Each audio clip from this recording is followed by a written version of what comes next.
Meron po bang ugnayan ang inyo pong grupo sa DTI? Kasi parang iba yung sinasabi nila sa napapakinggan ko sa inyo ngayon. Ang sabi nila last time, nakatulong daw po yung pagbaba ng fuel pump prices para ma-extend itong no price hike commitment na ibinigay daw po nitong mga kasapi daw po dito sa basic prime commodities natin. Yun ang sinasabi nila. Paano po ba yun?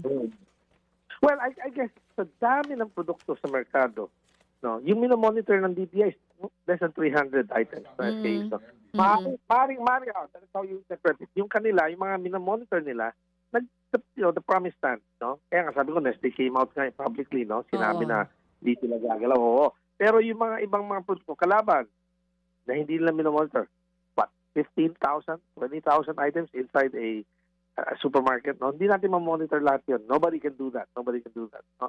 So if those competitors move up by 2%, 3%, awaiting, gagalaw din yan, yung mga prime commodity, yung mga basic, yung mga market leaders, no? Those heading, nauna, at namamayagpag sa kanilang mga kategorya sa basic necessities and prime commodities, no? So bago sila gumalaw, galaw na tayo ng konti. Kung gulaw sila, isip tayo kung galaw pa tayo ng konti o hindi. So dahan-dahan nag-i-inch up na. And like I said, this is expected, di ba? Yeah. So it's a matter of positioning. It's a matter of positioning ang tawag dyan, di ba? Strategic positioning ng mga kumpanya, saan tayo pepwesto, di ba? Para hindi naman tayo maiwanan, nag-increase ng kalaan, mga major companies nag-increase, di tayo gumalaw, tsaka tayo gagalaw, halatang halata, wow, laki, piso nilaki. Ang piso tinaas ng produkto natin, di ba? Lalo na yung mga big packaging, di ba?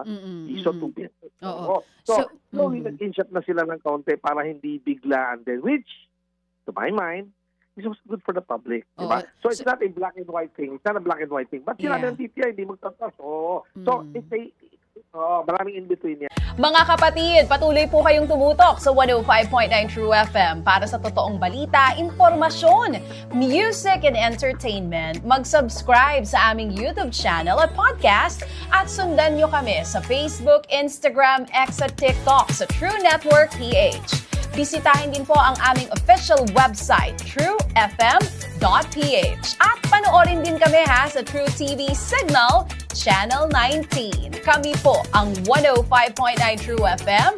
Laging true sa'yo, kapatid. Ito tayo sa totoo, tunay at tapat.